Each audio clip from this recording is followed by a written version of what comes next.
पिछले जन्म के संस्कार इस जन्म में आदत बन जाते हैं।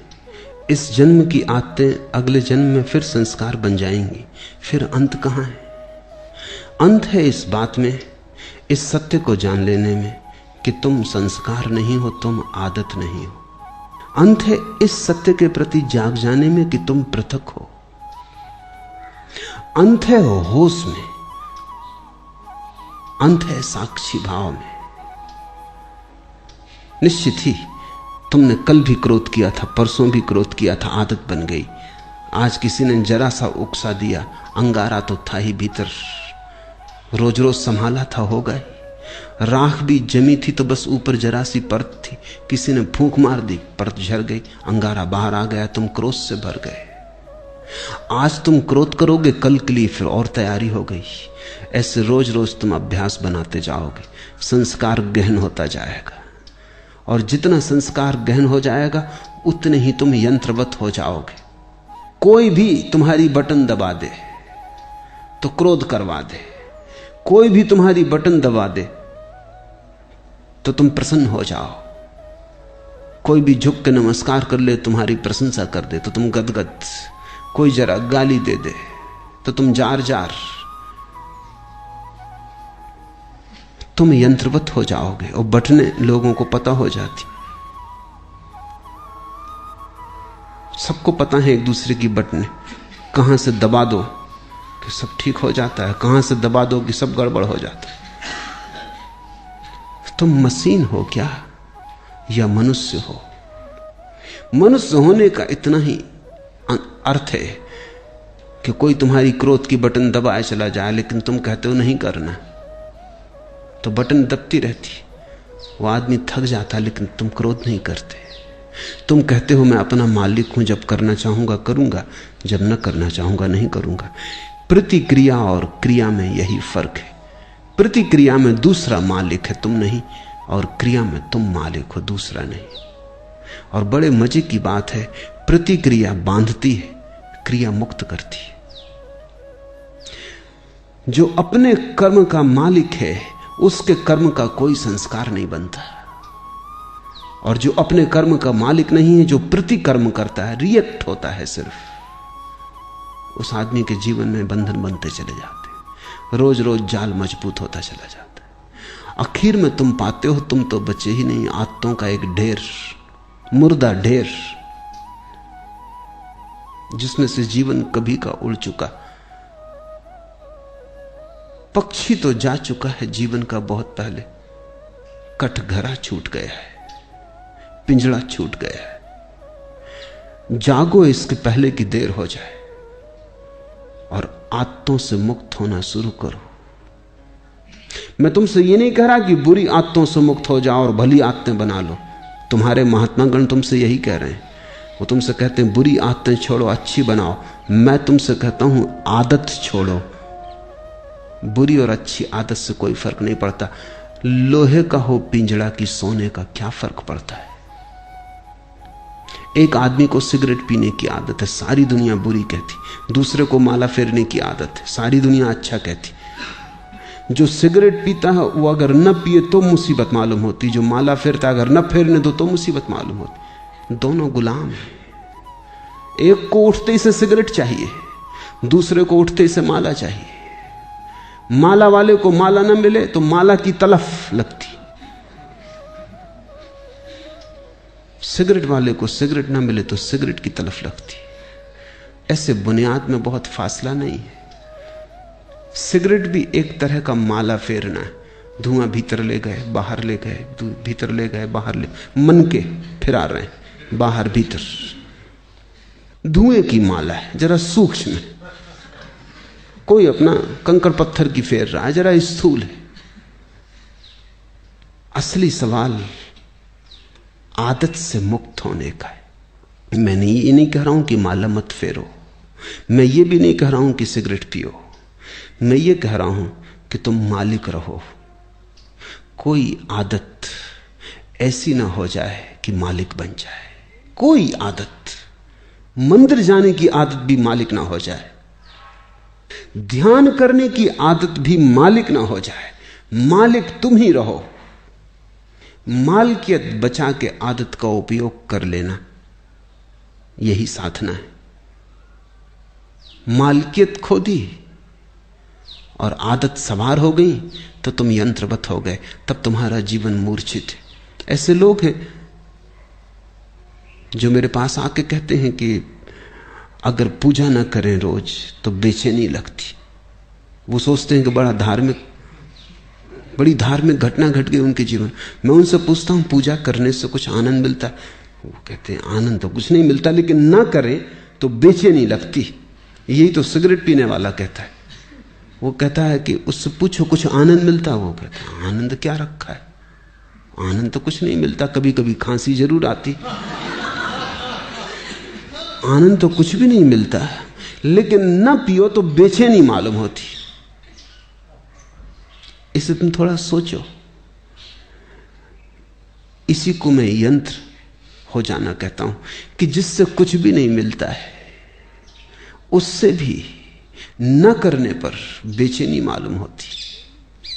उपलब्ध कुछ भी नहीं होता है, पाने को कुछ भी नहीं है, लेकिन छोड़ने में मुसीबत, क्योंकि आदत ने पकड़ा है। अब आदत इतना ही कर सकती है, करो तो कुछ ना मिले, ना करो तो कुछ खोता मालूम पड़े।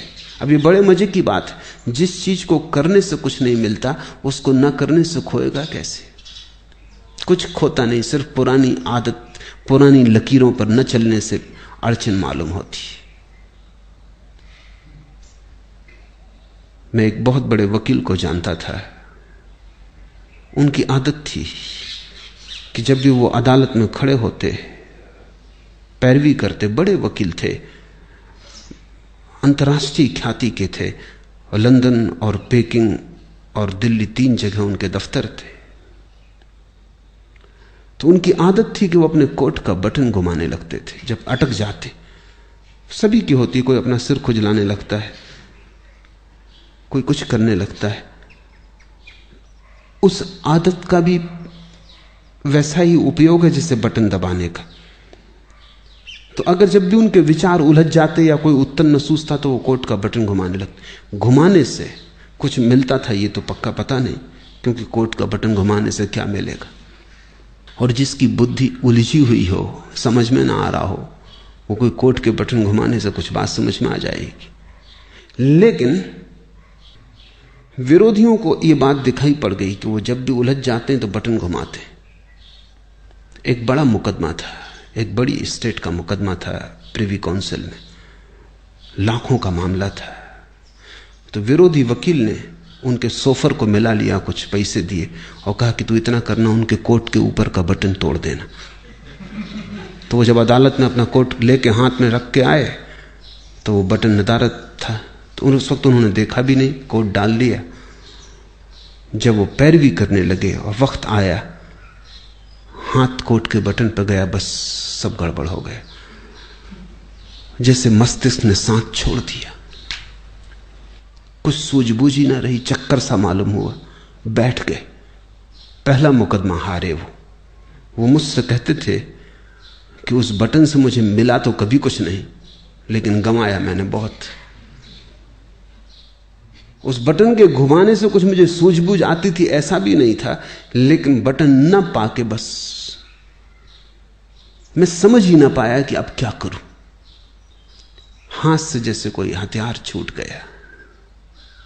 भरोसा किए बैठे थे और वक्त पर जिस पे भरोसा था वो दगा दे गया।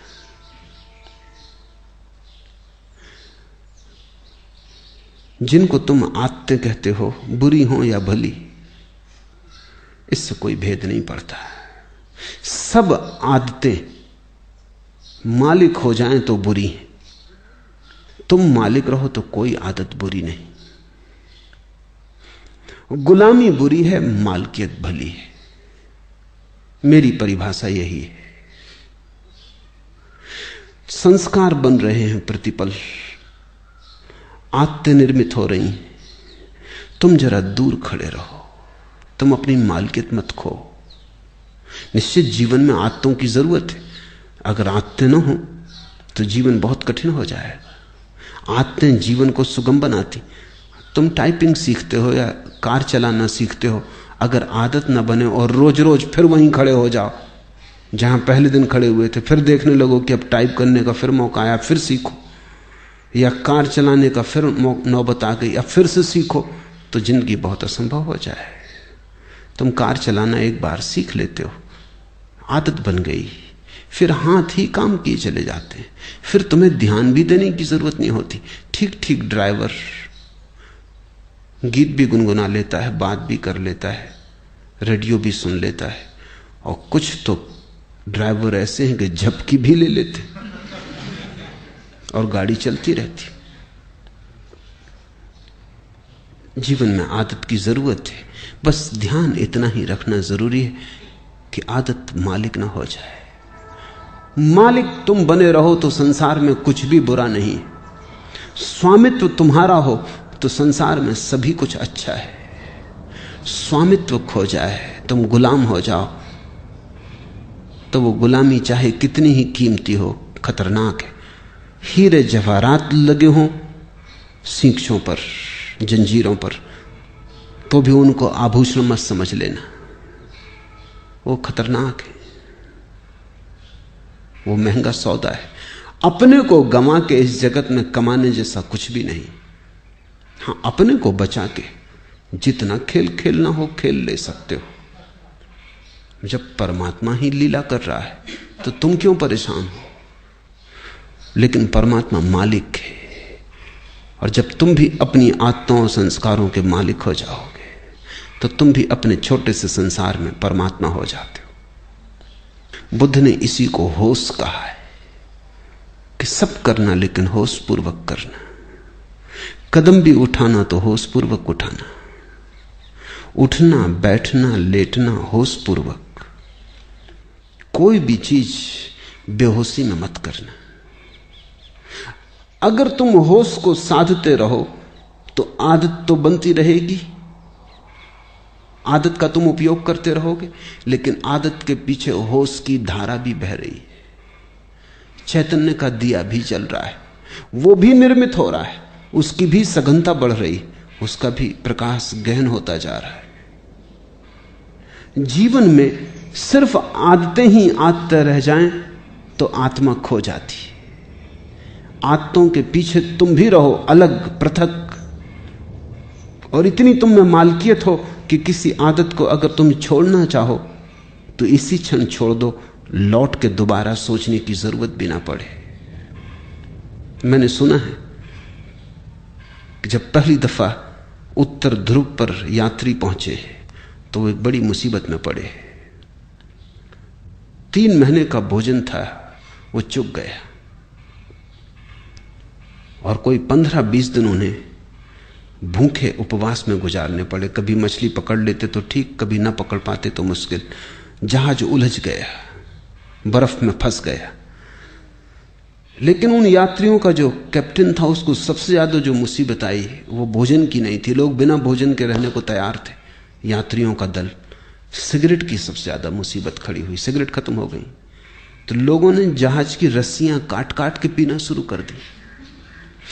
कैप्टन घबराया, उसने कहा अगर 20 दिन ये सिलसिला रहा तो फिर हम कभी वापस ना पहुंच पाएंगे। तुम रस्सियां ही काटे डाल रहे तो ये जहाज आगे कैसे बढ़ेगा, ये पाल गिर जाएंगे। मगर लोग इतने दीवाने सिगरेट पीने के लिए कि कैप्टन करे भी क्या। एक आदमी, बाकी सब सिगरेट पीने वाले, उनका करो भी क्या। वो रात को चोरी से काट लें, इधर उधर से काट लें। जब ये जहाज लौट के किसी तरह आया और इसकी अखबारों में खबर छपी तो एक आदमी ने अमेरिका में ये अखबार पढ़ते वक्त अपनी सिगरेट भी पी रहा था, अखबार भी पढ़ रहा था। उससे अचानक ये बात अजीब सी लगी कि लोग गंदी रस्सियां काट काट के पी गए। वो भी चेन स्मोकर था। उसने सोचा, हाथ में सिगरेट थी, उसने सोचा कि क्या यही गति मेरी होती है अगर मैं भी उनके साथ होता, क्या मैं भी रस्सियां काट के पी जाता। एक क्षण उसे ख्याल आया, उसने सिगरेट एस्ट्रे पर रख दी और उसने कहा अब इसको तभी उठाऊंगा जब मेरी ऐसी दशा आ जाए कि मुझे लगे अब मैं गंदी रस्सियां भी पी सकता हूं, नहीं तो नहीं उठाऊंगा। 20 साल बीत गए, वो सिगरेट अपनी टेबल पर ही रखे रहा। लोग उससे पूछते भी कि आधी जली सिगरेट यहां क्यों रखी। वो कहती कि इसको मुझे उठाना है किसी दिन, लेकिन उसी दिन उठाऊंगा जिस दिन मेरी पीड़ा ऐसी हो जाएगी कि आदत बड़ी और मैं छोटा हो जाऊंगा। लेकिन मैं प्रतीक्षा कर रहा हूं, वो घड़ी आती नहीं। 20 साल बीत गए, मैंने 20 साल से सिगरेट नहीं पी है और याद भी नहीं आई है। मैं याद करने की कोशिश कर रहा हूं कि कभी भी आ जाए, क्योंकि मैं जानना चाहता हूं किस मुसीबत में जहाज के लोगों को रस्सियां पीनी पड़ेंगी। लेकिन वो कभी ना आई। उसने अपना संस्मरण लिखा, मैं संस्मरण पढ़ रहा था। उसने संस्मरण में लिखा है कि मैं समझ नहीं पाता कि क्या बात हो गई, क्योंकि पहले भी मैंने कई बार सिगरेट छोड़ना चाही थी लेकिन नहीं छोड़ सका था। कई बार छोड़ी भी थी तो 2 दिन के बाद फिर पीने लगा था। लेकिन क्या हुआ, अब तो मैं छोड़ा भी नहीं था, सिर्फ प्रतीक्षा कर रहा हूं कि जब भी आदत पकड़ लेगी और झकझोर डालेगी तो पीऊंगा। लेकिन मैं सिर्फ ये जानना चाहता हूं कि मैं भी उस जहाज में अगर होता तो क्या मैंने रस्सियां पी होती। 20 साल से आदत आई नहीं, मेरी समझ में नहीं आता कि हुआ क्या। उसकी समझ में नहीं आ रहा क्योंकि उसे ध्यान का कुछ पता नहीं, होश का कुछ पता नहीं। इसने छोड़ी नहीं है सिगरेट, छूट गई होश के कारण, क्योंकि वो एक ही होश साधे हुए है कि जब इतने जोर से तलफ पकड़ेगी कि मैं रस्सियां पी लेता तभी पीऊंगा। लेकिन उस होश के कारण तलफ नहीं पकड़ती। होश हो तो तलफ पकड़ती ही नहीं। अब उसे कोई होश को जानने वाला मिले तो उसे उत्तर मिले, लेकिन अनजाने उसने होश साध लिया है। तुमसे मैं कहता हूं, जो जो आदत तुम्हें पकड़े हो, जबरदस्ती पकड़े हो, उसके प्रति होश साधना। मैं तुमसे नहीं कहता सिगरेट पीना छोड़ो, मैं कहता हूं होश पूर्वक पियो। मैं तो यहां आश्रम में एक कमरा बनवाने जा रहा हूं जहां होश पूर्वक सिगरेट पीने वालों को सुविधा होगी कि वो जाके वहां सिगरेट जरूर पिए, लेकिन जितनी देर पिए उतनी देर ध्यान रखें।